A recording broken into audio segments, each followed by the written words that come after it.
Adjustment. Let me call the meeting to order. I need these Springs on the chair. Our members are Paul McGill down here, Stephen Schiller, Brandon Walker, and Lance Campbell. Before we do anything else, we have two board members that need to be sworn in. So you fellows would come around here to Miss Miller. Yeah, you got one? I didn't think I was on the swearing in call, so I don't have yours here, but I'll just read this. Can I swear in at the same time? Or do I have to do each individually? Do each one. Individually? I, and I'll just say the whole thing. Just say I do. I, Paul McGill, do solemnly swear that I will support and maintain the Constitution and laws of the United States, the Constitution and laws of the state of North Carolina, and the town of Blowing Rock, not inconsistent therewith, and that I will faithfully discharge the duties to which I have been entrusted as a member of the Board of Adjustment on this day of April 28th, 2022. I do.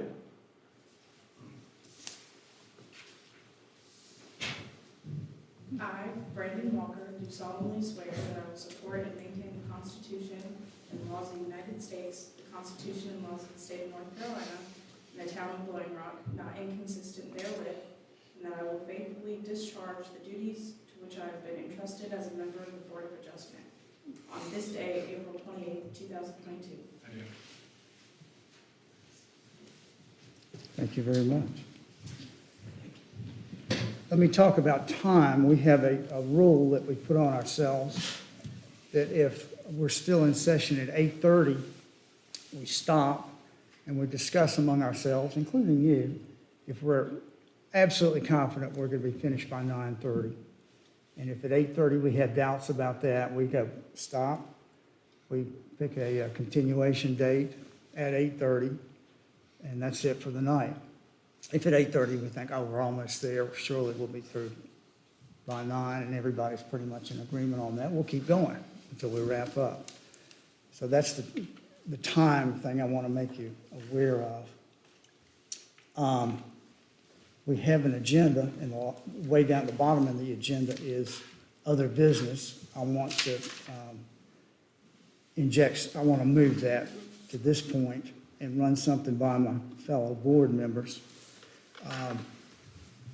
We're doing two variances tonight, and to win a variance, the applicant has to get 4 votes out of 5. There are 4 factors.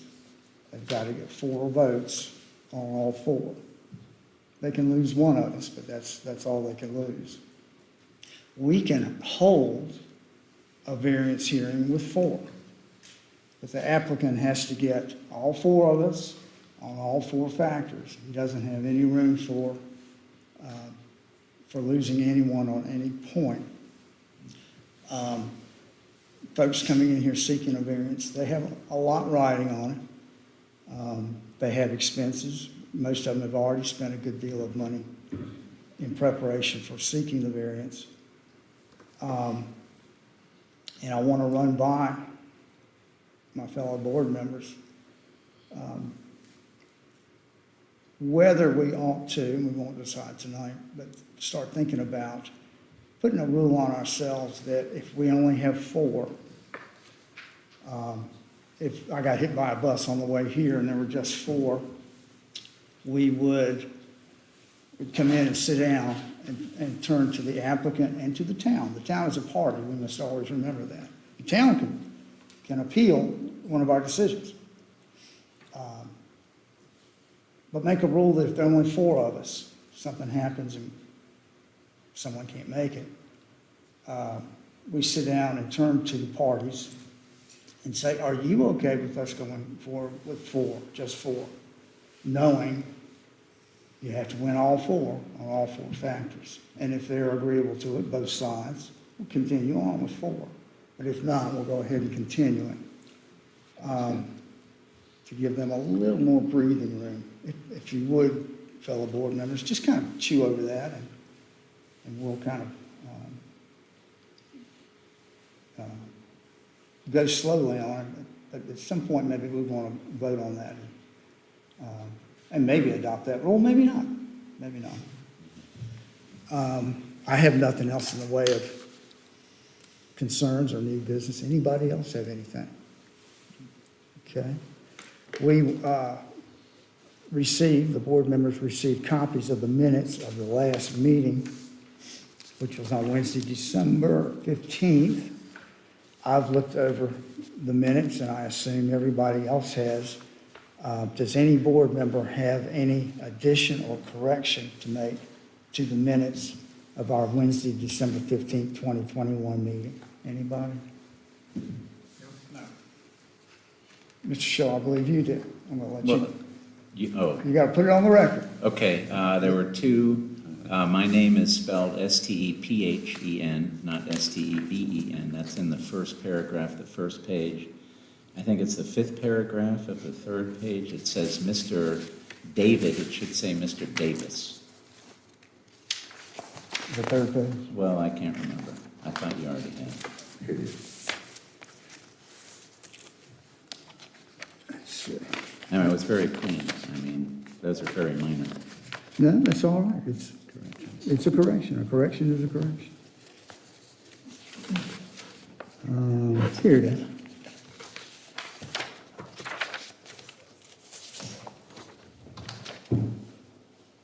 Page 3, fifth paragraph. Mr. David should be Mr. Davis. Incorrect spelling of your name, Stephen, on page 1. Anybody else have any additions or corrections? I make a motion that we adopt with those changes the minutes of the December 15, 2021 hearing. Do I have a second on that? A second? Second. All those in favor of adopting the minutes with the changes made by Mr. Schiller, say aye. Aye. Any noes? So we've adopted the minutes. So let's move on towards our two variance hearings. And we got a few housekeeping matters to take up.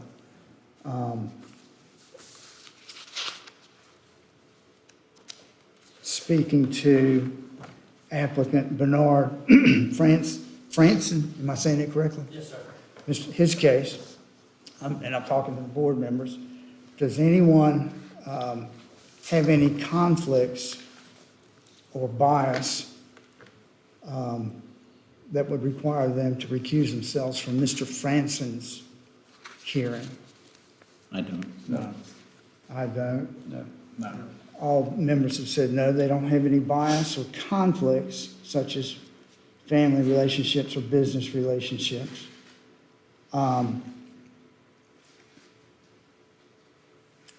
And we're not allowed to have ex parte outside of hearing discussions on this case. Go ahead and sit down, Mr. Francis. We're not allowed, prior to getting in this room in public with everybody here present, we can't discuss this case. It's called ex parte communications. Occasionally, somebody will call us on the phone or email us or come up to us on the street and just catch us unawares and say, hey, let me tell you about that Franson case. And we're obligated to say, whoa, stop, can't talk to you about it.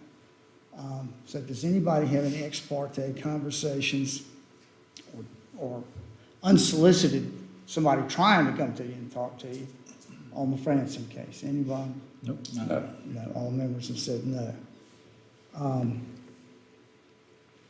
And we are allowed as board members to drive by the property in question. Did anybody drive by or go by Mr. Franson's property? I did. I did. And I did. Everybody? All the members drove by, and if any member stopped and chatted with anybody about the case, that's ex parte. Did anybody stop and get into any kind of meeting or conversation? No one did, so we've addressed that.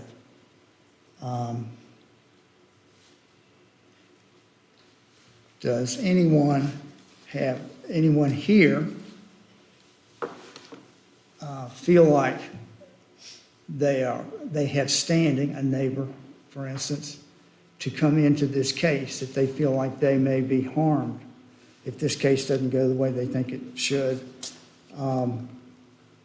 Anybody out there in the public that feels like they have standing to come into the Franson variance application, and no one comes forward.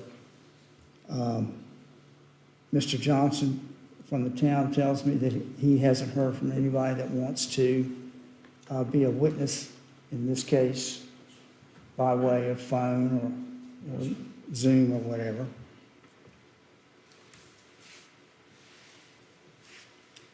And Mr.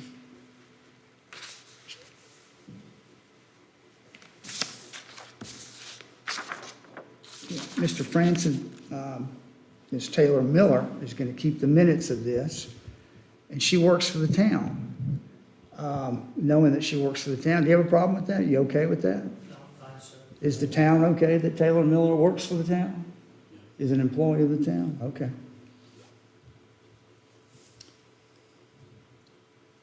All right. Mr. Franson, the way we do this is the town representative, Mr. Johnson, he's going to lay out this application in cases he knows it. He has sent to all of us a package showing your application and some pictures and some diagrams. Did you get a copy of that? Yes, sir. Okay. And I assume all board members got that package from Mr. Johnson. Yep. Okay. The way we usually do this is the town representative, Mr. Johnson's going to lay out the case, your application as he knows it.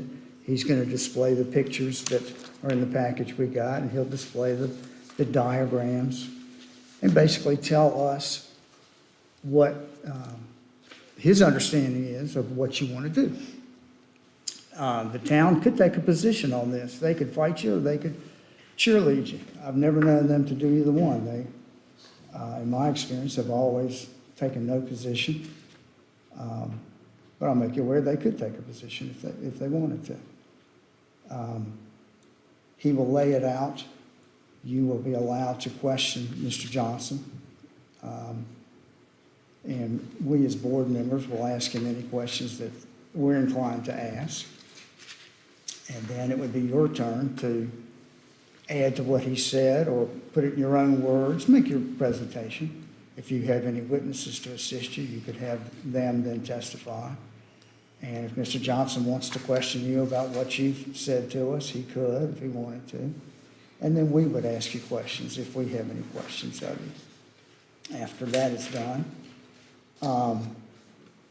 we as a board will sit down and we will list the pertinent facts as we see them.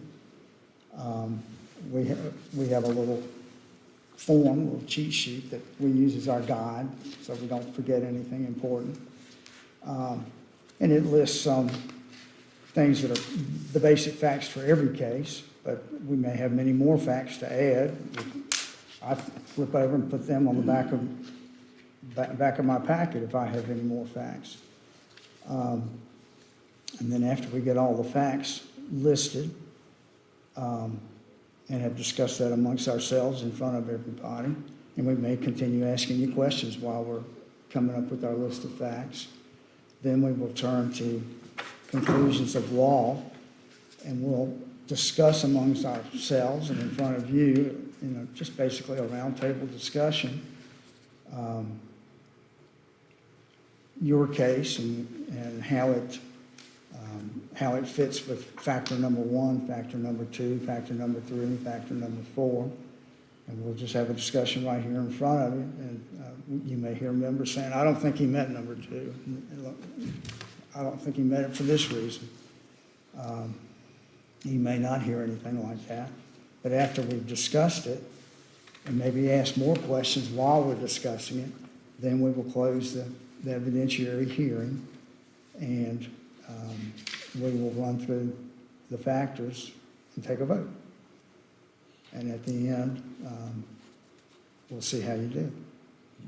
So, having said all that, let's go ahead and swear in everybody that's going to be a witness in the Franson case.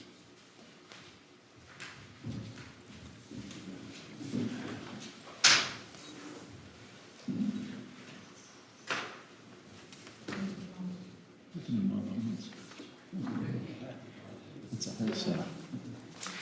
Do you solemnly swear that the evidence you shall give to this body in this matter being heard shall be the truth, the whole truth, and nothing but the truth? So help you God. Step to the podium. No record payment. I've been using this for over 20 years. I can't use it. Yeah, the town goes first. They lay out the case first. And you'll be second, Mr. Branson.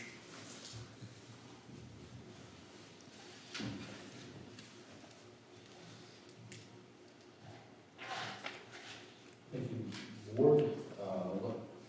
Present the first case, which is variance number 2022-01. Tell us your name, please, sir, and your title. My name is Brian Johnson, and the town of Blowing Rocks zoning enforcement officer. Applicant, Mr. Ben Franson, is requesting a variance tonight. His property is located at 126 Reedman Court. Property is zoned central business.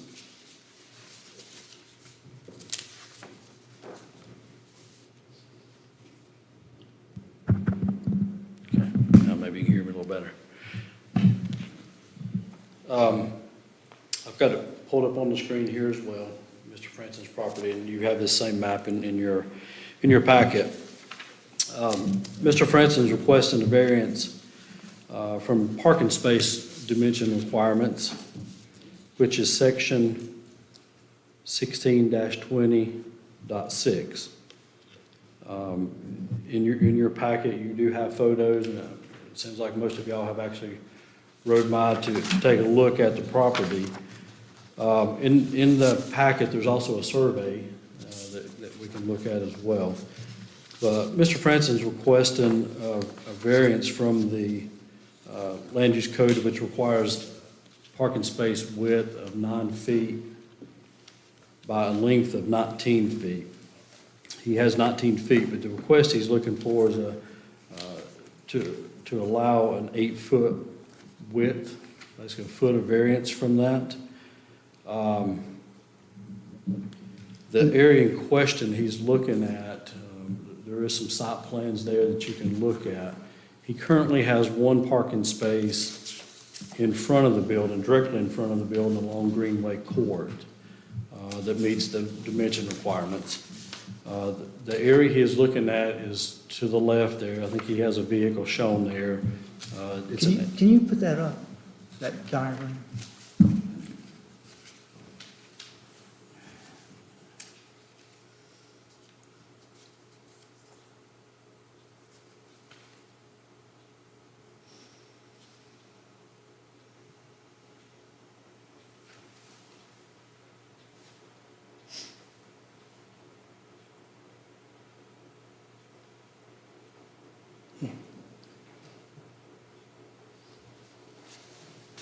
Thank you. Thank you very much.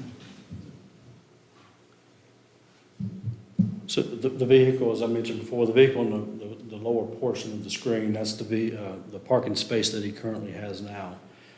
The parking space he's requesting is on the left side of the property. The survey, he only has 8 feet from there to the property line. My understanding is Mr. Franson's wanting to explore short-term rentals here. Per the short-term rental, which is section 16-10.12C, you must provide one parking space per bedroom for short-term rentals. Short-term rentals are allowed in the central business district there. So his request is basically looking for the variance to reduce that to 8 feet. I think he has the length there.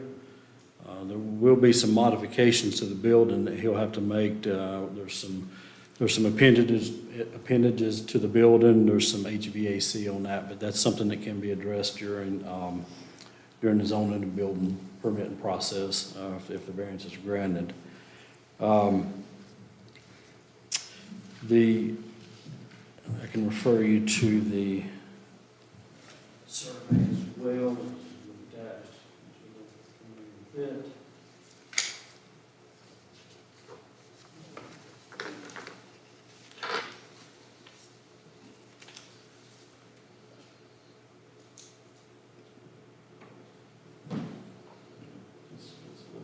maps there, but where he's talking about is on the right-hand side here. That's in your packet as well. That's the parking space on the right-hand side? That's the area he's looking at. 8 feet from the building to the parking The car comes in from the top. Yes, yeah, the Greenway Court's on the upper. And the big, that parking space already exists, right?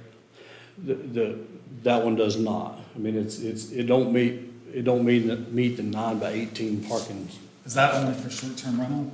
pardon? Is a 9 feet requirement only for short-term rental? No, that's for any parking requirements.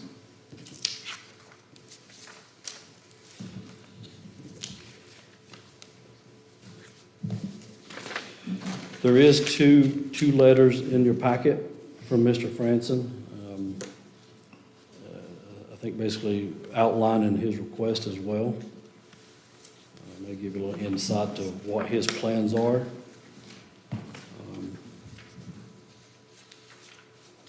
I think his, from my understanding from Mr. Franson is, the thoughts is pulling straight into the parking lot, parking space and then just backing out of it.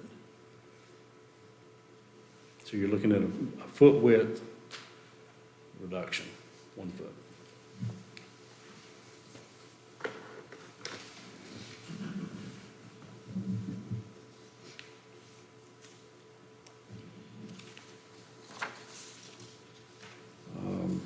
If there's any questions, I'd be glad to answer any questions. Mr. Franson, do you have any questions of Mr. Johnson?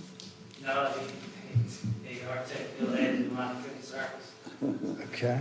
My understanding, and Mr. Franson can correct me if I'm wrong, if he gets up, I think his intent is for two rental units, 2 units in the building. I'm not sure how many's in the building at this point. You mean 2 bedrooms? 2-bedroom unit. I'll let him clarify that. His intent, I think, is to have two rental units, 2 short-term rental units, which would require the 2 parking spaces. Okay. Isn't it 3 rental units and you'll have a 2-car garage and then the extra, the third spot on the left? It still based on 1 parking space per bedroom. Yeah. So if you don't have it, then it's not allowed. Any other board member have any questions of Mr. Johnson? No. I've got a few. Mr. Johnson, can you pull up his variance application? Can you put that on the big screen?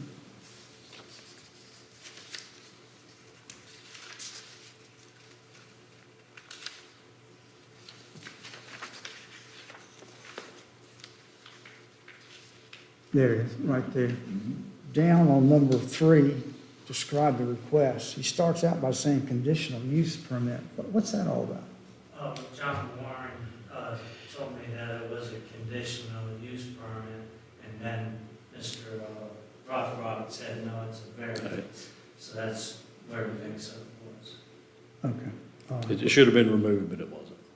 Okay, all right, well, does anybody object to striking through the conditional use permit on the application? Since that wording has no bearing here. Anybody object to that? Okay, well, let's put a pin to it. It's kind of confusing. Sure.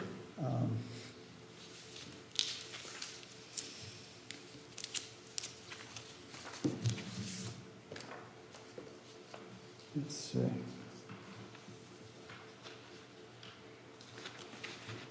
So our applicant is, if I say anything that is incorrect, Mr. Johnson, stop me, is Bernard K. Franson.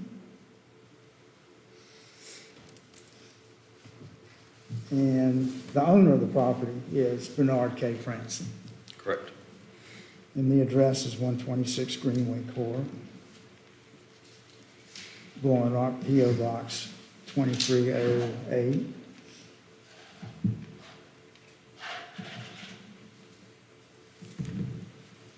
And we'll ask Mr. Franson when he testifies when it was built. Would you happen to know, Mr. Johnson, when it was built? I do not. Okay. And it's, the property is zoned CB, Central Business? Correct?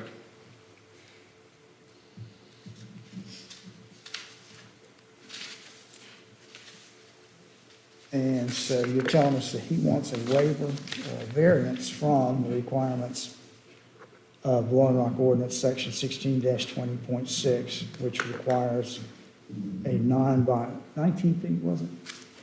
Parking place? Yes. Per what? Bedroom, rental unit, how would you describe it? One parking space per bedroom.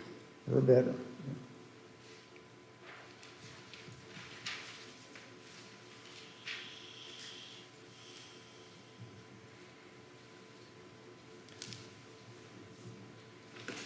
So he wants a variance from 16-20.6.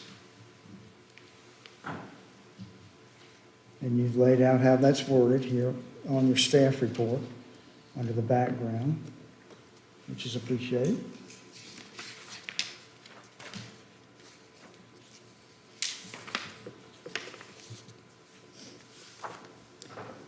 Let me talk to you about notices of this hearing, Mr. Johnson. I'm looking at our Blowing Rock Ordinance, Section 16-6.1.2. I gave the board members a copy of this. It shows what the requirements are. And so let me tick them off and ask you if you gave these notices. Did you mail a notice of this hearing to the person or entity whose appeal or application is the subject of the hearing? Did you send Mr. Franson a Yes, notice? sir. Okay. And did you send the owner of the property, who was also Mr. Franson, Yes, sir. you sent the owner of the property, very good. Did you send a notice to the owners of all parcels of land abutting the parcel of land that's the subject of this hearing? Yes, sir. Do you recall how many owners that was? 150 feet, we had, I'd have to go back and look. I think it was 20 some. Okay. I can find the exact number for you. If you would, I'd appreciate it. That'd be great.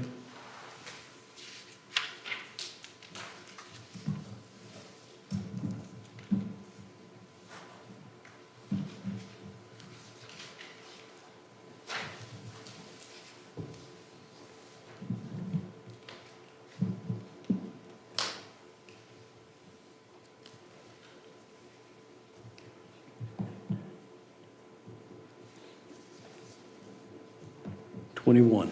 21, thank you. And don't tell us, don't tell us what anybody said to you, it'd be hearsay, but tell us, did any of those 21 property owners contact you? No, sir. Okay. And those notices that you sent out, is that similar to the notice you put in the paper, which gives a pretty detailed description of what he wants to do? Yes, sir. Did you include that in the letters? Yes, sir. Okay, thank you.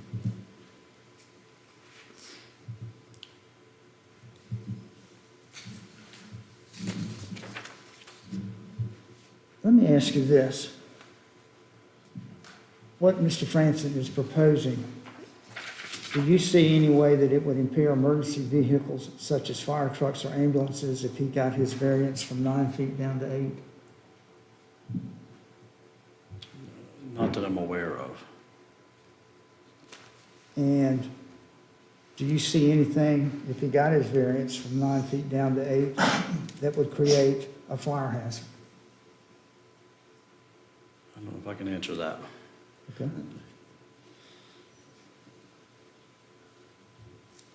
And do you see anything, if he got his variance from 9 feet down to 8, anything about that that would block or impede visibility on any public street or highway?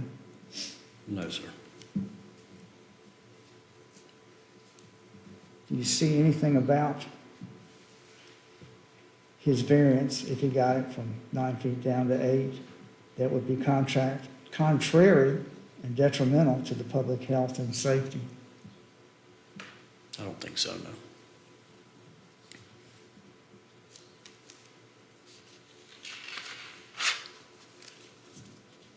That's all I have. Anyone else have any questions for him from the board? Okay, thank you very much. Mr. Franson, I think you want to speak with us? You articulated everything well. If you have any questions for me, I'd be glad to. We might, come on up, let's make it kind of official. Mr. Johnson, do you have any questions of Mr. Franson? No, sir. Does any board member have any questions for him? This may be a question for the town, Mr. Johnson, but is there any such thing as a setback from the property line to the parking place? We're looking to narrow the parking from 9 to 8 feet. The parking place will go right to the property line. Is there any such thing as a setback, an easement from this end of that property line to the end of this now proposed 8-foot parking space? Can the parking space go right to the property line? Not, that, the setbacks for a structure as such. Okay, so not a driveway or a parking place, just a structure. And just the parking space to the left of the building, that's 8 feet, it's currently being used, right? Yeah, I've been using it for 29 years. Has anyone ever complained about it? No, Is that an alley back there, or is that a street? What is, It's a It's a left. street. it is a street? Greenway Court We make that. is what you're talking Yeah. So in 29 years, you open the driver's door if you pull in straight. Nobody's Yes. ever whacked your door off by driving down Greenway Court. no. The Williams that's the back parking lot for Kilwins, and it's in and out all day long, busy, you know, and never had any problems. Got good relations with my neighbors. Anyone else have any questions? Let's, Did we have a question about when the structure was built? oh yeah, do you know when it was built? 72 maybe? Approximately? Yeah, approximately.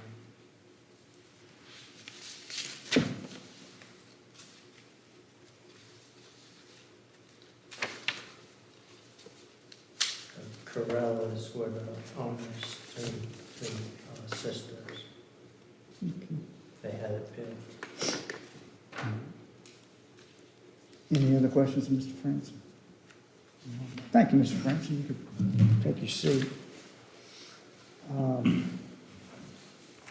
Would anybody like to take our checklist and go through these? I think we're ready to Okay, go down the list of 4. I get nominated again. Okay.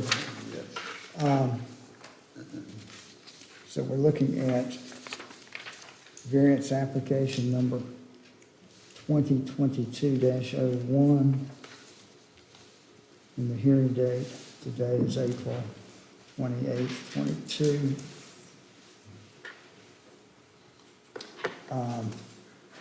Findings of fact, the applicant is Bernard K. Franson. The owner of the property in question is Bernard K. Franson. The address of the property in question is 126 Greenway Court, Blowing Rock, North Carolina, P.O. Box 2308.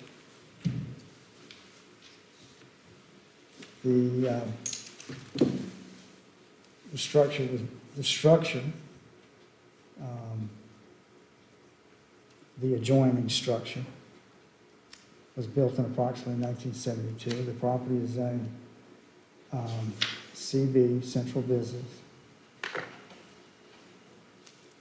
And I passed out to my fellow board members a page out of the permissible uses showing, thank you, showing how you'd find central business up at the top, come down to where short-term rental at 1.620 comes over, and it's permitted with a zoning permit.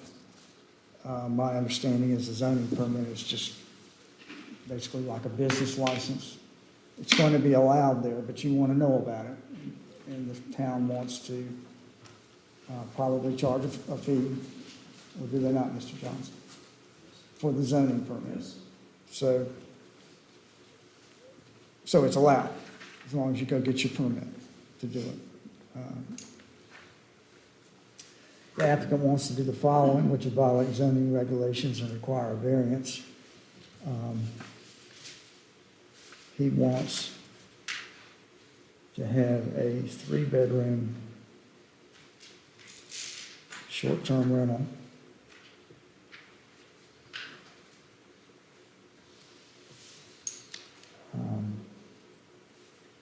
business and Rolling Rock code section.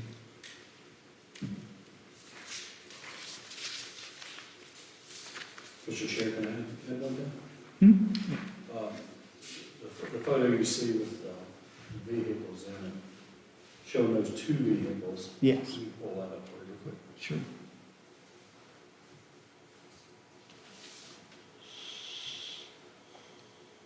There we go.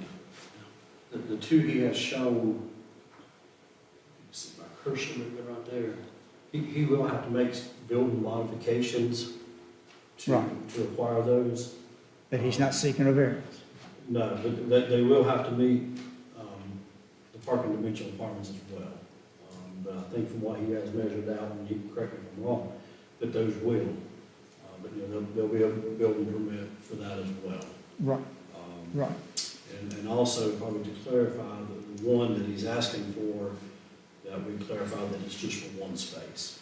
Okay, let me see if I can articulate that a little better. The code section is 16-20.6, dealing with parking. And he wants to have a 3-bedroom short-term rental business. And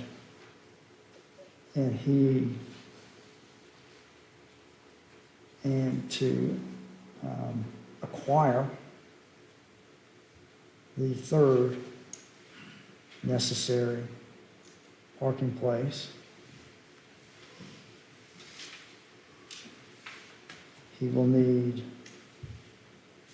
a variance of 1 foot in width for a parking place at the side of the building. What would you call that? The west side or the south side of the building? So, maybe- I'd say south, at the south side of the building.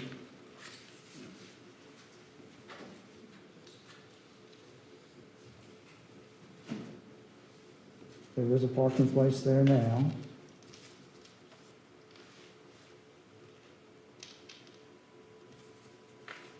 But it is only 8 feet wide. It's definitely south. And Rolling Rock section 16-20.6 requires 9 feet wide.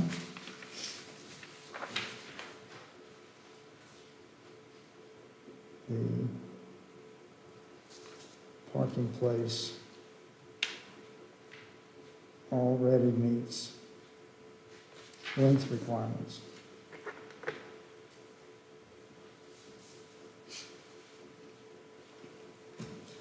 So the Blowing Rock zoning court ordinance section, which is at issue here, and which stands in the applicant's way, is 16-20.6.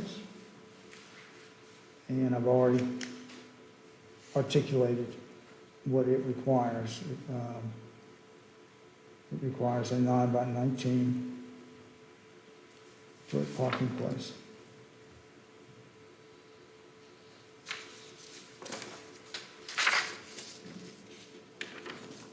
There are not other parties withstanding to come into this case. The applicant did, and you did provide these drawings and pictures? Yes, sir. The applicant did provide drawings, sketches, or plans or pictures illustrating what the applicant wants to do. The town has given all necessary legal notices of this case and this hearing. There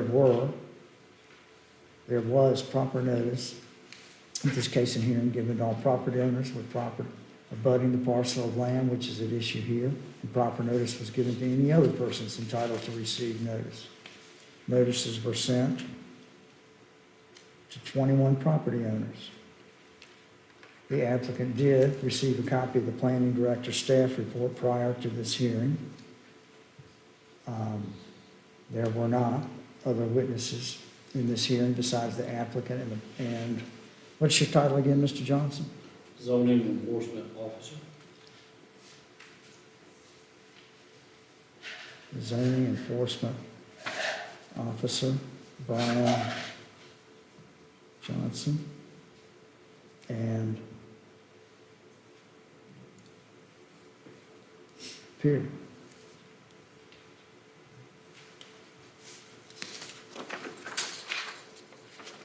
What the applicant is proposing would not impair emergency vehicles such as fire trucks and ambulances. What the applicant is proposing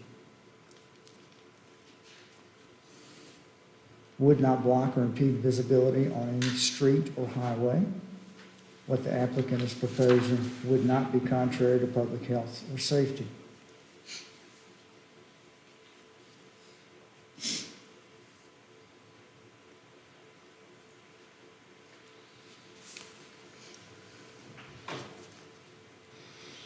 Fellow board members, are there any unique features of this property that come to mind?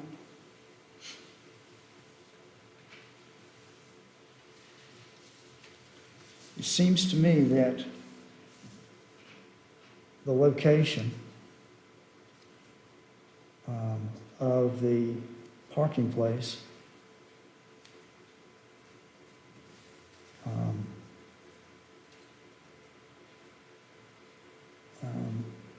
for which the applicant is seeking the variance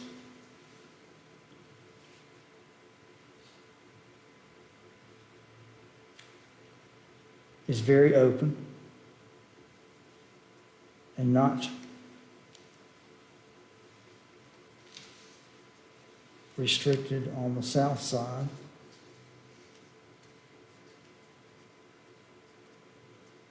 by close proximity structures. Basically, it's wide open.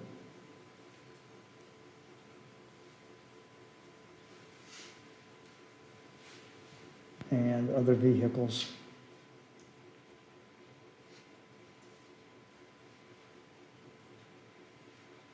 could pass by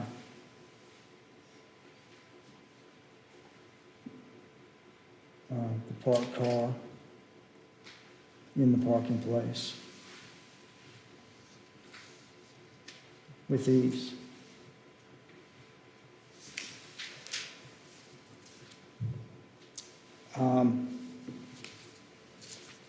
Turning to our conclusions of law,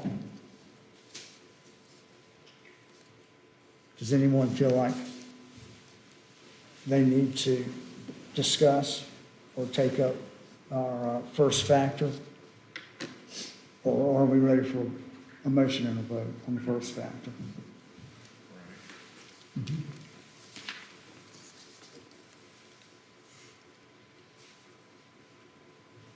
I'll make a motion. We'll see if we get a second.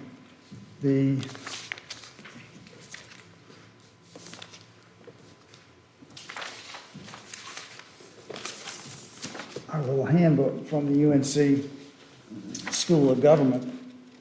I was gratified to see, sort of approves of what we've been doing in the past.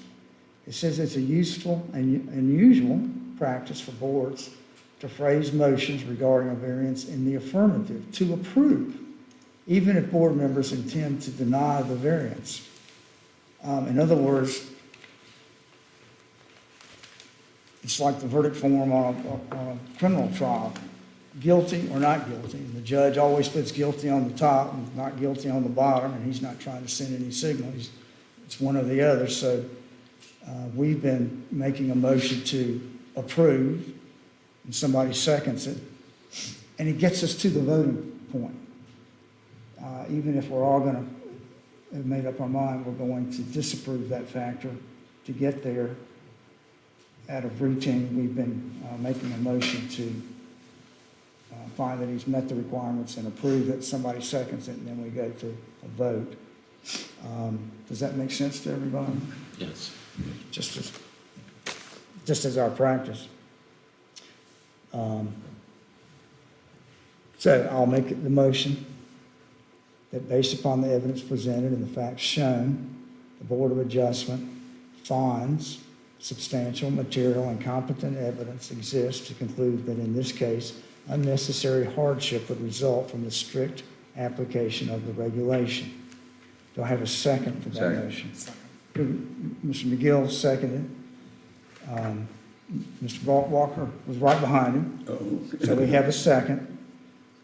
All those in favor of finding that Mr. Franson has met the requirements of factor number 1 as just stated, please say aye. Aye. Aye. It's unanimous.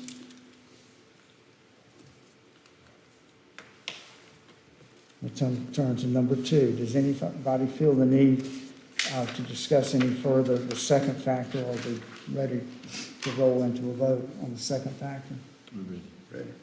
Okay.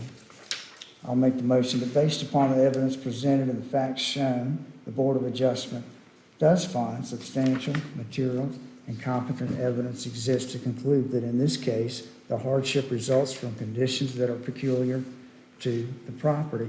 Do I have a second for that? I'll second that. Mr. Walker seconds it, and ready for a vote. All those in favor of finding that Mr. Franson has met the requirements of the second factor, say aye. Aye. Aye.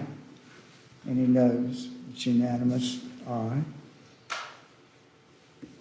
We'll turn to the third factor. Does any board member feel like we need to discuss the third factor more before we go into a vote? Hearing none. And by the way, I forgot to close the evidentiary hearing. I moved to close the evidentiary hearing. Do I have a second? Second. Belatedly.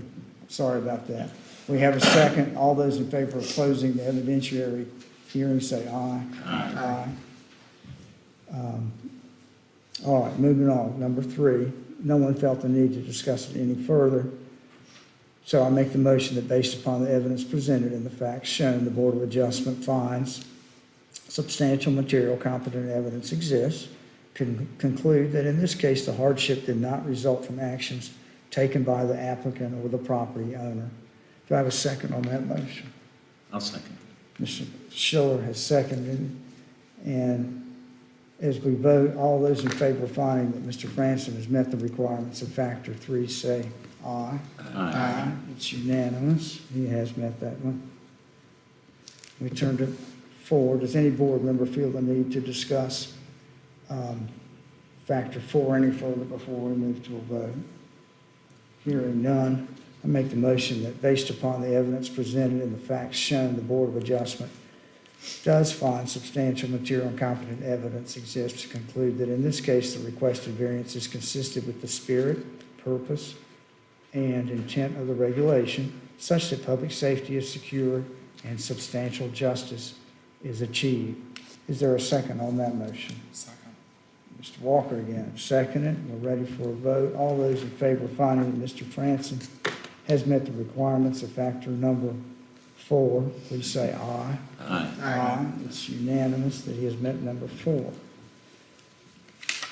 Having met the requirements of all 4, the Board of Adjustment does grant the applicant a variance to take the actions stated in fact number 5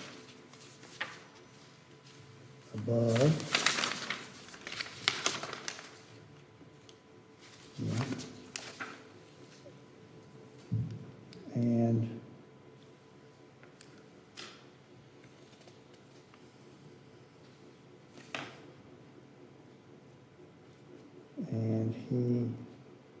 he has given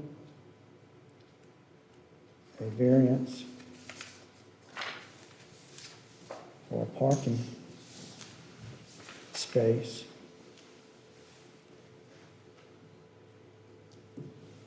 with a width of 8 feet as shown and as sought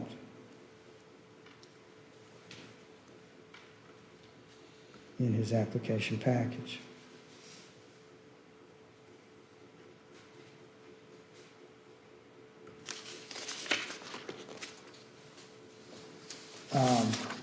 Members of the board, we are allowed to make conditions upon granting this. Do you feel the need for any conditions? Anyone feel that? So we'll have no further. There are no other conditions. This decision is effective upon filing with the clerk.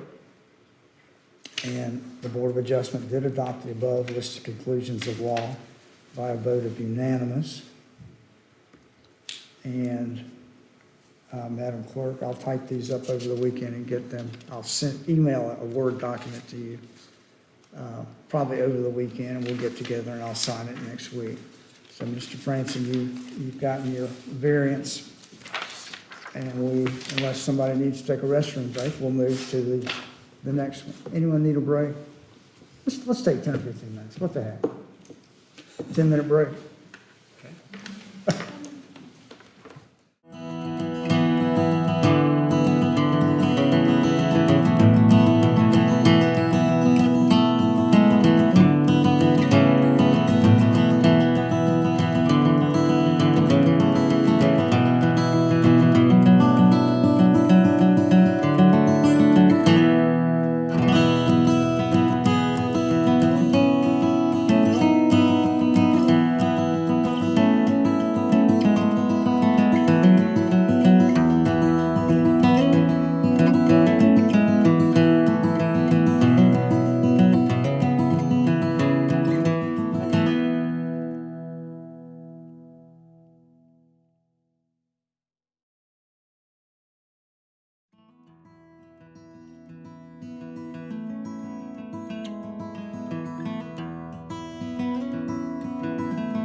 Next variance application on the agenda is Bill and Lisa Acock requesting a variance for 882 Sunset Drive. I assume that's in Blowing Rock. And let me ask my fellow board members, have any of you gone by this property to see what it looks like? And I say I did. All of us have. Did anyone stop and engage in conversation inappropriately, or did you just eyeball it and keep going? We all just looked at it and kept going. I got out and walked around, but nobody was there. I did too. There was a dog, woman walking a dog, but she didn't say anything. Well, I will say I this. wanted to look down that hill. This is roughly in my neighborhood, and I walk by it with my dogs every day. Does anyone have any conflicts or bias due to family or business or any other kind of relationship which would require them to recuse themselves from this hearing on this case? No. No one does, including myself. Is anyone engaged in any ex parte conversation about this case or the merits of the case before this hearing? Nope. No, neither have I. So we've all said we have no ex parte communications about this case. All right, Madam Clerk, if you would swear any witnesses that will be testifying in this case.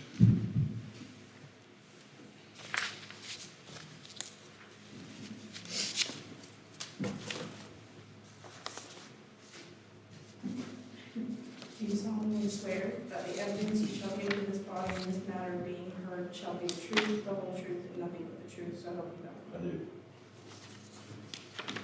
Ryan, you got to do every case. You got to do this one too. You got to be, you have to be sworn for this one too. Ms. Acock, you're not going to testify? Unless you want to ask us questions, which we're open, yeah, we can do that. Well, if you're going to speak, come get sworn in, You and gotta watch out, I'll let you talk about it. that's all right. We like lots of information. The more information we have, the better. Your wife will keep you straight. Do you solemnly swear that the evidence you shall give in this body in this matter being heard shall be the truth, the whole truth, and nothing but the truth, so help you God? You can do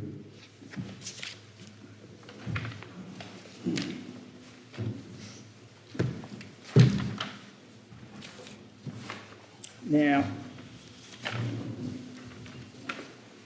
the applicant on this case is TM Woodcock Construction. And the owner of the property, I'm looking at the variance application, is Bill and Lisa Acock.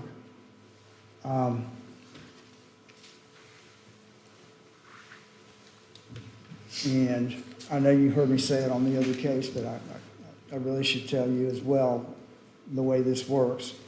Mr. Ms. Acock and Mr., who's testifying for Woodcock? What's your name? Trent Woodcock? Yes, sir. Mr. Woodcock, the town will lay out what they know about your application and share with us any pictures or drawings you provided to them. And that whole package is called a staff report. Did you get a copy of it prior to the hearing? Yes. Mr. Acock, did you get it? Yes. Okay. All board members get a staff report on Yep. the Woodcock construction application. I did as well. So the town will present what they know about it. The town's entitled to take a position. They usually don't. But I need to let you know that they could if they wanted to. After the town lays out what they know about this and their understanding of what you're trying to do, you will be allowed to question Mr. Johnson, the town's representative, and then we would ask him any questions we have. Doesn't look like Mr. Johnson's going to call any other witnesses on behalf of the town, so then you would have your say. Tell us what you think is important that we hear and know. We'll ask you questions. Mr. Johnson could ask you questions about anybody that testified for you as the applicant. And then the board would list the pertinent facts as we see them. We'll discuss that here in front of you, just like we did in the last case, and then we'll turn to the conclusions of law. We'll discuss them as needed, and then we will close the evidentiary hearing, meaning we're not going to talk to you anymore. You'll be present there. But at that point, we're going to start voting, and it's all the conversation is up here. So your burden is to meet the 4 factors that were laid out in Mr. Johnson's package. He accurately laid out the 4 things you have to show in order to win a variance. So having said those things, I'll ask Mr. Johnson to go ahead and tell us what the town knows about this case.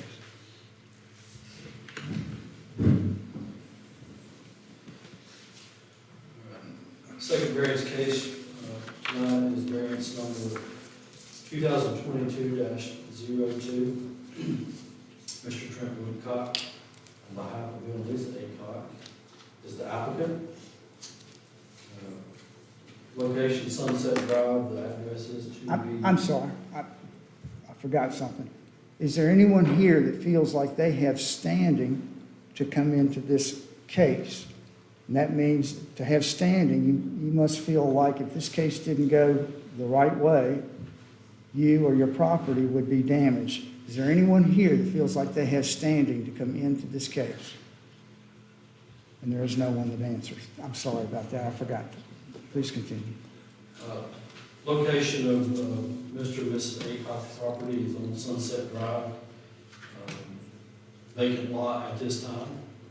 The zoning of the property is R15 single family. The applicants are requesting a setback variance from the front street setback to build a garage. The typical street setback for R15 for this property is a 30-foot street setback. There has been a staff allowed 23-foot street setback, and that was based on section 16-12.4.6, which allows an assessment of adjacent structures on each side of the house within a certain distance, 100 foot. And that determination set a 23-foot street setback. So the 23-foot has been set. They're still requesting an additional 11 feet from the 23 feet. And that's where they arrive, basically requesting a 12-foot street setback variance. Let me interrupt you. That's to get to that 23 feet assistance that the code gives them, there's going to have to be some measuring done. Does the town do that, or does the applicant do it? We do, staff does. Thank you, okay. Yes. Yeah, and that was done, and it's the average of 2 existing structures on each side. Okay, And that average comes to 23 feet. okay, thank you.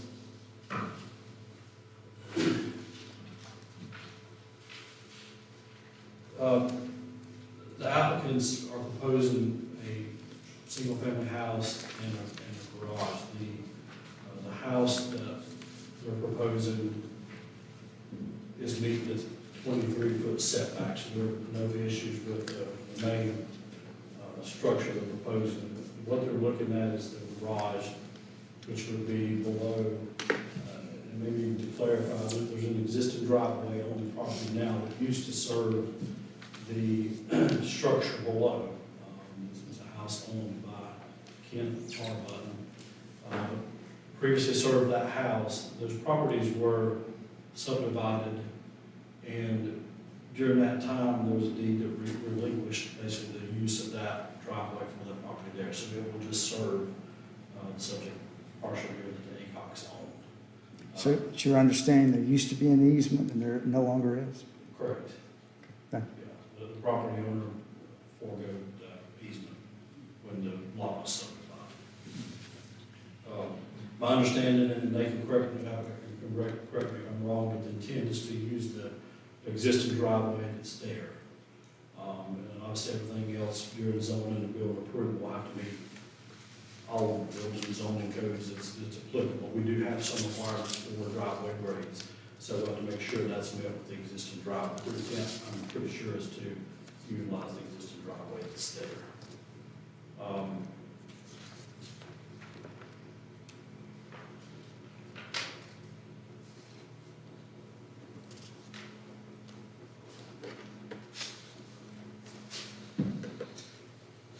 In your packet, there is a site plan that was provided.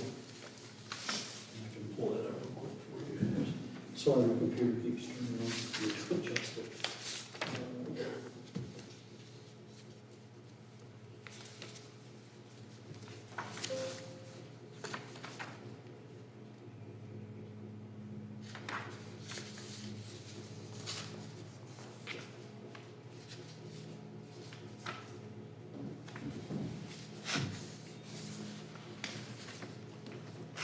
The site plan will show you where the existing house is located, keep a 23-foot setback.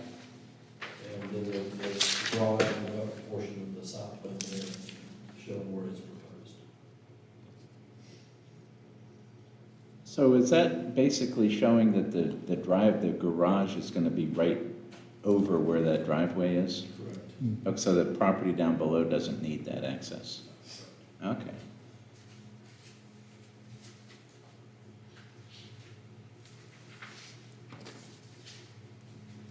There is also various pictures that applicant and staff have provided in here to give you an idea of the property there. Would you mind going through all the diagrams and pictures for us? Just put them up for a few seconds, and if we want to ask questions, we will.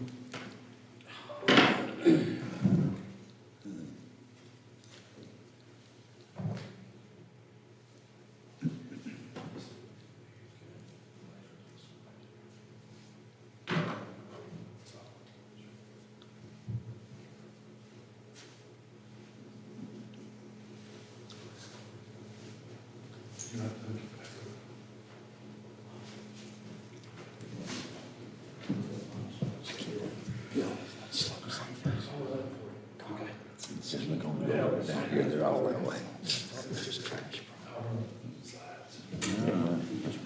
Not in this environment. That bad. No trash property around here. Put sky hoods on it.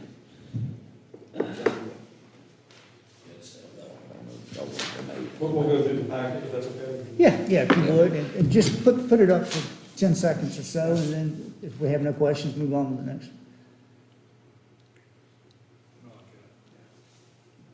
And Mr. Woodcock and Mr. and Ms. Aycock, while he's going through it, if you feel like there's something important you need to mention too, you'll be able in your presentation to use this.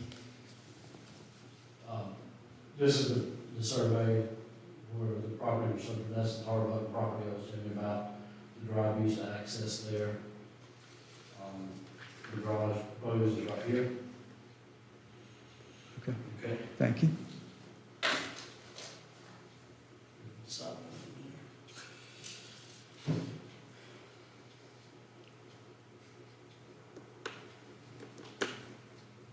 They've shown that's a 23-foot setback established. And what they're requesting is that 12-foot in addition to that 23. Now, are they asking for 11 feet of grace or 12 feet of grace? 11. They're asking for 11, okay.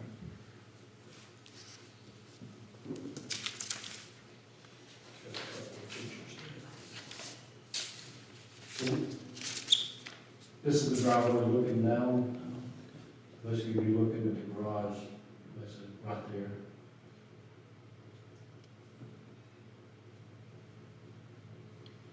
The house would be placed back here.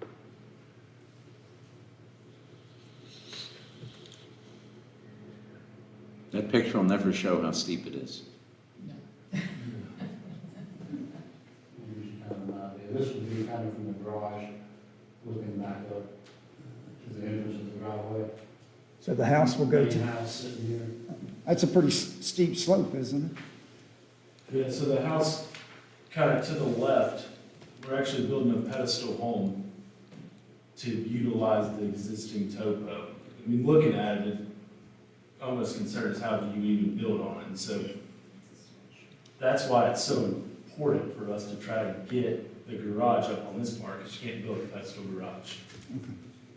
And when you testify, I want to know what a pedestal is. We'll get to you in a minute.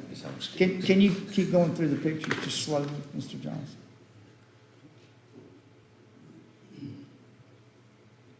Thank you. This is looking back up the garage down the lower end here.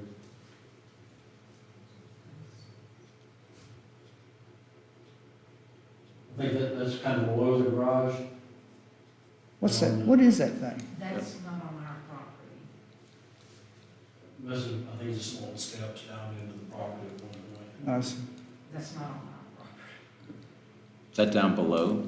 That's on the Tarpon, the Hurton's property. Yeah. And the house probably in this vicinity here, and then the garage. Probably in the front here. The dot in the driveway is the front corner of the garage, which would be the 12 feet. To the right front corner. Gotcha.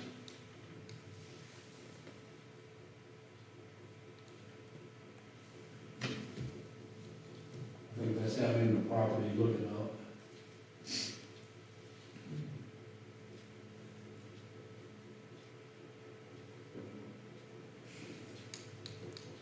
And I think this is down near the Tar Button residence looking back up towards what the house actually is.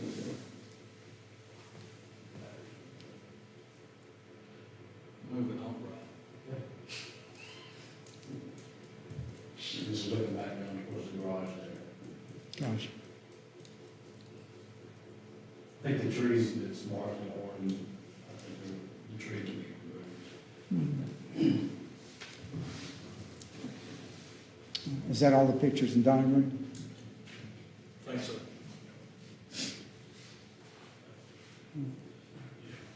But yeah, they don't do justice of the lot till you actually drive by there. Gives you some orientation. Mr. Woodcock, do you have any questions of Mr. Johnson? Ms. Aycock, do you have any questions of Mr. Johnson? No, sir. Any board member have any questions for Mr. Johnson? I have a question. When we came up with the 23-foot average, that's between the two neighboring houses to come up with 23 instead of 30? Yes. Those adjacent houses sit significantly closer to the street. So it's taking the average of both of those. I can't remember what the exact average is, or the actual distance from, but you take the average of where both of them are to the front setback there. Do you remember what the closest point of either of the other houses was? I don't. So one could be 50 feet and one could be 2 feet. They could, yeah. But you're only using the two adjacent houses to come up with that It 23 average. It limits you the houses that actually qualify to be measured for that. And it's the adjacent houses, I think, within 100 feet of the subject property. So just those two qualified. So you take the average of those two. It's not done frequently, but we have used that section of the ordinance for staff approval for that setback before. I never thought about it that way, Mr. Campbell. That's- Yeah. But that That's a good section also states that you can't exceed 20 feet. You can't go more than 20. Towards, Excuse me, less towards, than 20. towards the boundary. Right. Less than 20, no. I've got a few questions for him. Anybody else have questions for him?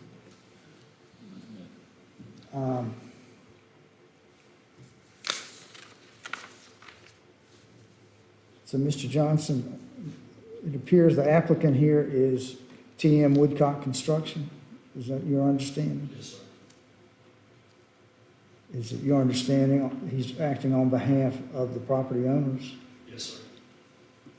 and they are Bill and Lisa Acon? Yes. And the owner, so the owner of the property in question is Bill and Lisa Aycock.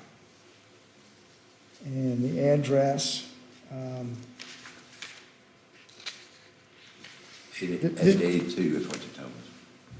882. I'm not sure where the 882 comes from. Consent It's decree. vacant lot at this point. TBD then. Maybe not explain where the 882 comes from. There's not an address. Oh. The GIS and the tax records list that parcel as 882. Correct. However, I know like once we go through the building process, a new 911 address most likely will be provided. let me ask this question. Let me withdraw that question and ask, is the Watauga County PIN number for this lot 2817-26-1994-000? Yes, sir.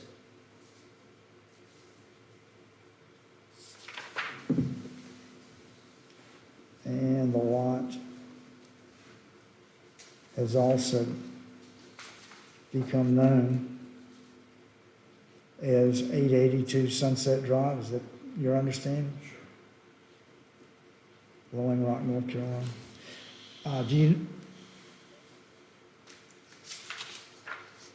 You told us it's zoned R15, single family. So the applicant, it's your understanding, wants to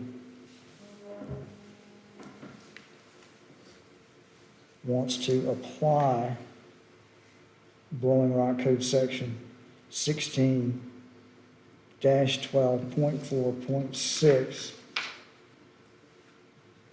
to the property in question.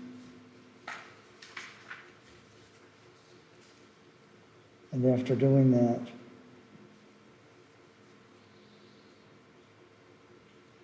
the town, what do you call yourself, zoning and inspections office? It's going to be an enforcement officer. Zoning enforcement officer.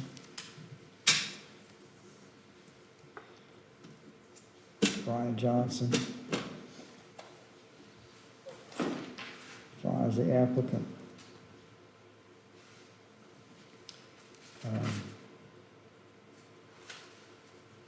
Would get the setback distance from the roadway down to 23 feet. Yes, sir. However, the applicant is seeking a variance for an additional 11 feet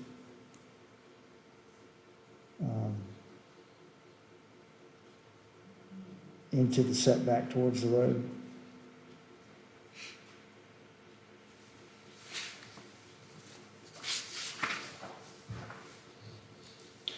And the Blowing Rock Code Ordinance section, which is at issue here and which stands in his way,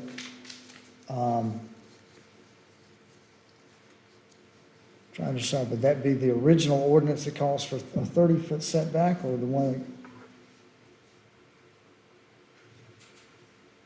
that, let's say it's the one that gives him the 23 feet, 16-12.4.6. And that ordinance would require 23-foot setback. And the applicant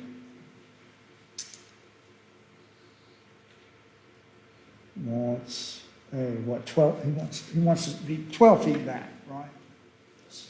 So he wants a 12-foot. That's 11 feet variance. 12-foot setback. Yeah. The question is, How do you say that, sorry? 12-foot setback from, what would you say, the roadway or the boundary line? Or both, is it the same thing? Right away line. Generally, Be from the street right away. From the street right of way, okay.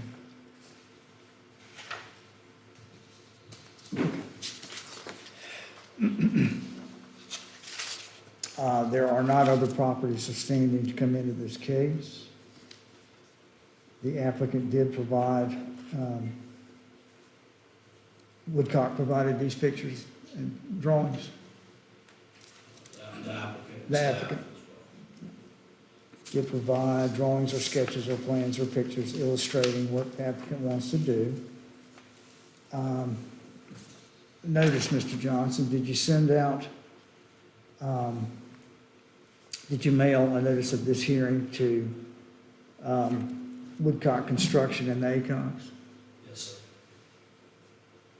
And did you send notices by mail to the owners of all parcels of land abutting the parcel of land that's the subject of the hearing? Yes, sir. Would you happen to know how many letters you sent, how many property owners? 13.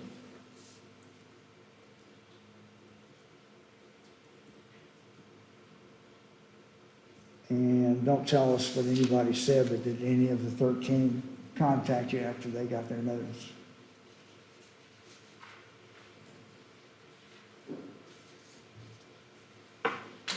Any emails, phone call? Again, don't tell us what they said, just if they contacted you. I've received 2 calls, Okay.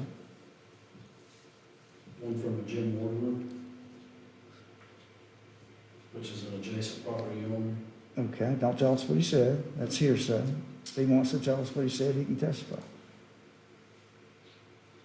and I received a call from a Marcy Dumas, D-U-M-A-S. All right, wait a minute, let me finish, Mr. Morgan. He's an adjacent property owner, Yes, sir. next door property owner? Yes, sir. Okay, who else contacted you?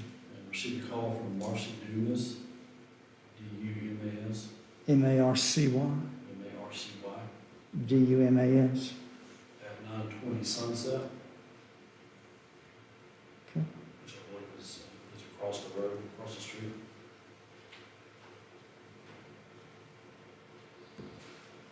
Okay. All right. Let me stop for a minute. I asked before we started this hearing if anyone was present that felt like they had standing to come in as a party to this case. To have standing, you have to feel like you're going to suffer damages if this hearing didn't go the way you think it should go. I'll ask again, does anybody here feel like they have standing to come in the case? And Mr. Mortimer, I would recognize you. Do you want to testify? Say that again louder. You're Mr. Jim Mortimer? Yes. You're the next door neighbor? Yeah. Do you want to testify and speak your mind? No. Okay, thank you very much. Miss Marcy Dumas, are you in this room? She is not in this room. Moving on, Mr. Johnson.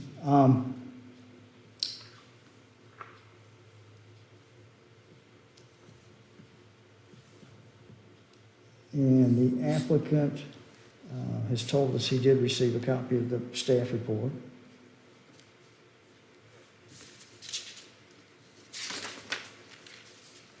Mr. Johnson, does it appear to you that what Woodcock Construction and the ACOX, what they're proposing, does it appear to you that it would impair emergency vehicles such as fire trucks and ambulances or not impair them? No, sir. Would not impair them? Would not. Does it appear to you that what the applicant is proposing would create a fire hazard of any kind? No, sir.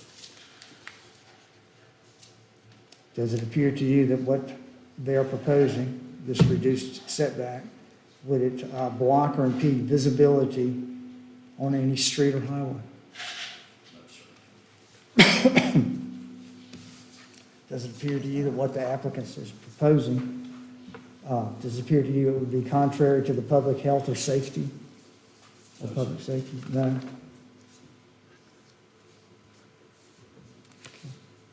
I have no more questions for Mr. Johnson. Any other board member have any more questions? for the zoning enforcement officer. Thank you, sir, appreciate it.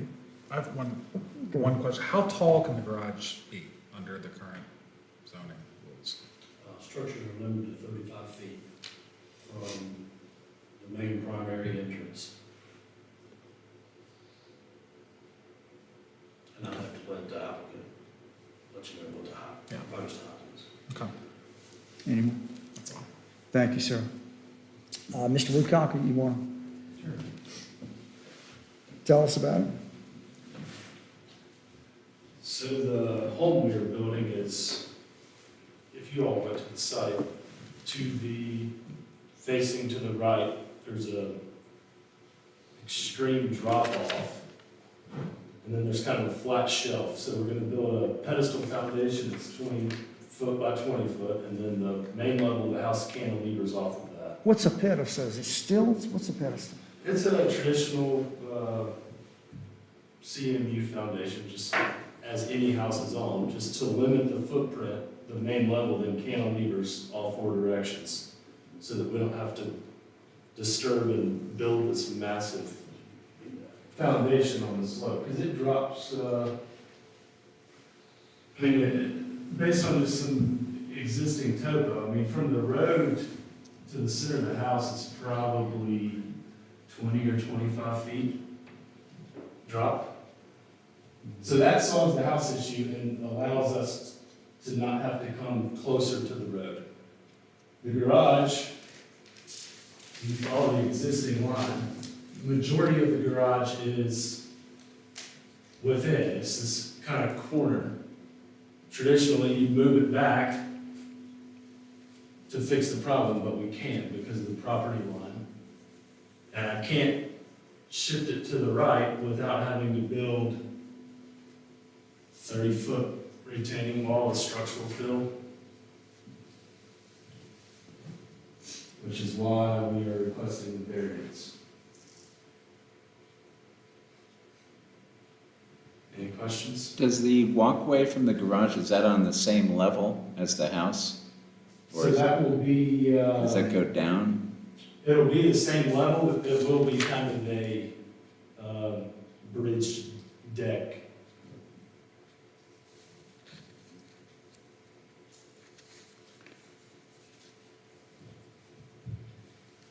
And then from the road to this corner on the topo is currently about a 12-foot drop. And then the garage is a little less than, it's like 18 feet tall. So most of the structure is gonna be below the street line. We do have pictures if you want to see what the house looks like. I'm not that curious. Anybody else curious? No, we don't need that. All right, Mr. Woodcock. And it was Trent Woodcock? Yes, sir. Is there an intention of an apartment or anything like that above the garage?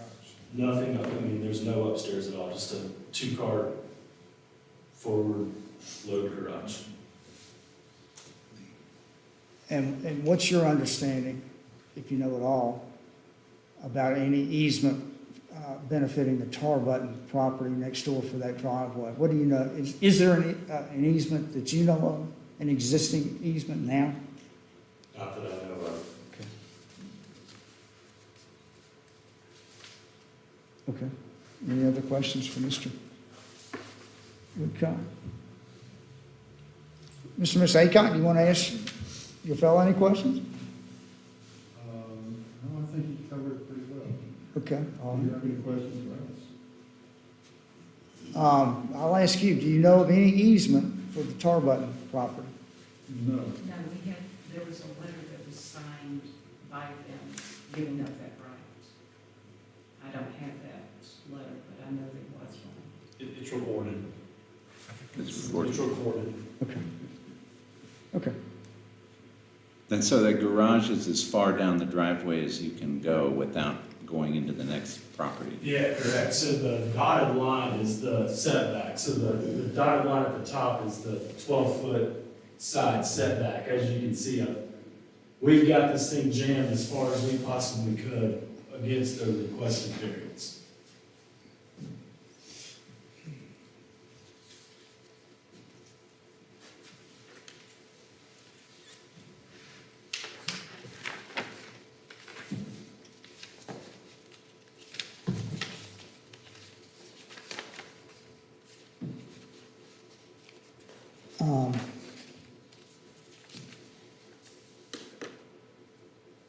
fellow members of the board, I went through with Mr. Johnson a number of facts.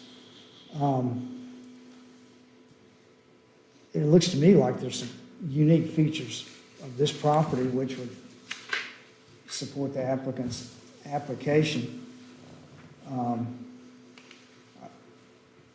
certainly have one in mind. Anybody want to offer their opinion of unique features to the Well, property? in driving around the neighborhood, there were several, not within the 100 feet, several houses that it's like less than 10 feet, that the garage is like right next to the road. And it's just the nature of that neighborhood, I think, that the terrain just does not allow you the flexibility to go with the usual setback. Otherwise, like you said, there's like a 30-foot retaining wall. How much would that cost, just out of the, you know? Well, it's I mean, it's not like we're just retaining, it's got to be structural fill to build on, so I mean, you're probably $150,000. I'd say that's a I burden. mean, extremely intrusive to that lot. I mean, to get that span and get that fill, I mean, neighbors aren't gonna be happy when they're building. It's gonna be messy. Yeah.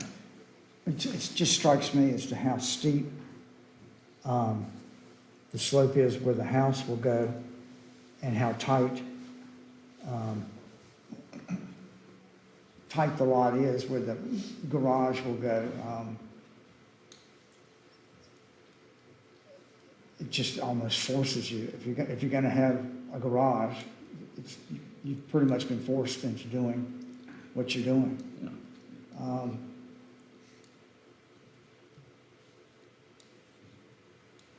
I'll just say it's one of the strongest cases for a variance I've seen.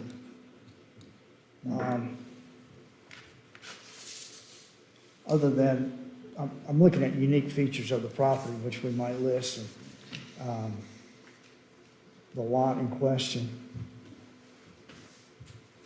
appears to be one of the steepest in the neighborhood.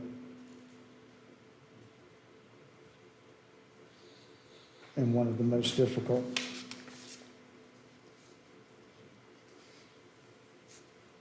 As far as accommodating construction. But the new word is development, isn't it, Mr. Rothrock? We're supposed to say development now instead of construction. I'll use either one. Okay. As far as accommodating construction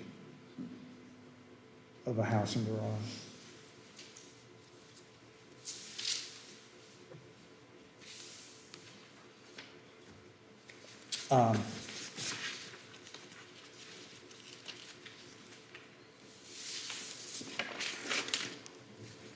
So for findings of fact,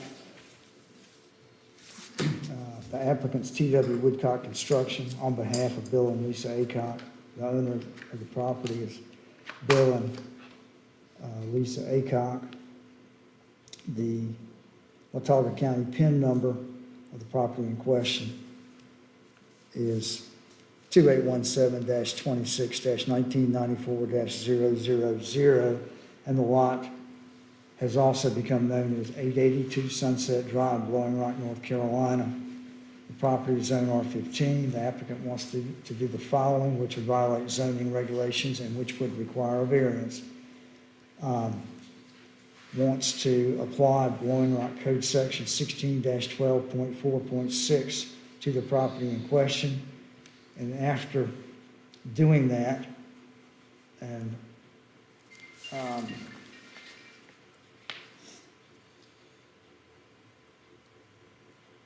can't read my own wrong. After doing that, the town zoning enforcement officer, Brian Johnson, finds the applicant would get the setback distance from the roadway down to 23 feet. However, the applicant is seeking a variance for an additional 11 foot into the setback towards the road, resulting in the garage structure being 12 feet from, what'd you call it, the roadway? The right way. From the roadway.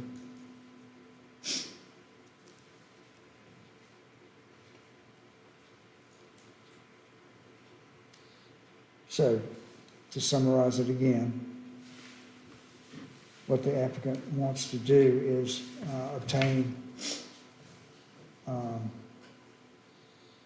a variance for 12 feet, for 11 feet towards the roadway.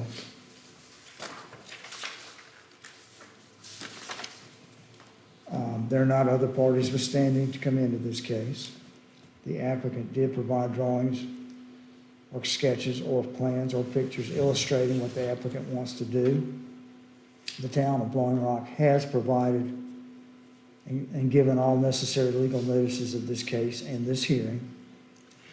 There was proper notice of this case and hearing given to all property owners of property abutting the parcel of land, and also, 150 feet?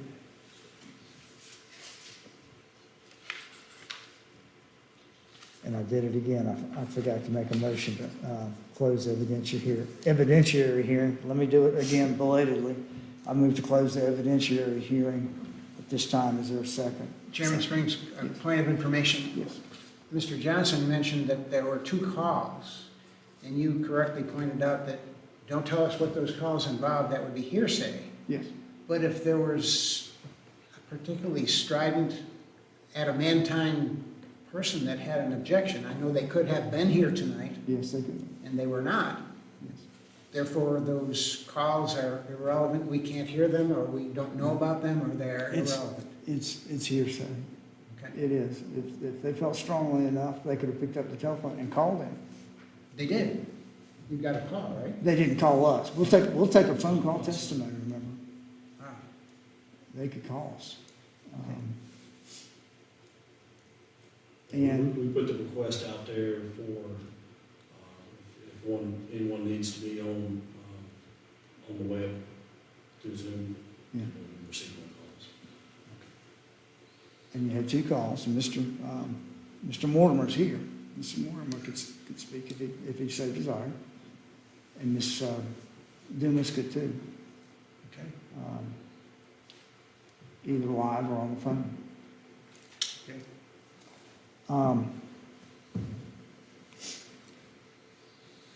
So you sent notice to all property owners abutting the parcel and also within 150 feet. Yes, sir.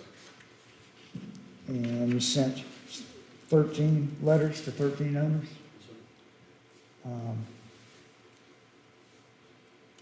Yes, sir. Thank you. I make a motion to close the evidentiary hearing. Is there a second? Second. Second, by Mr. Walker. Any other discussion on closing the evidentiary hearing? All those in favor of closing the evidentiary hearing say aye. Aye. It's unanimous. Any noes? Sorry, I forgot about that. The applicant did receive a copy of the staff report prior to this hearing. And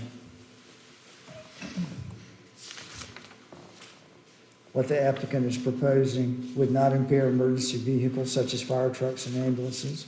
What the applicant is proposing would not create a fire hazard. What the applicant is proposing would not block or impede visibility on any street or highway.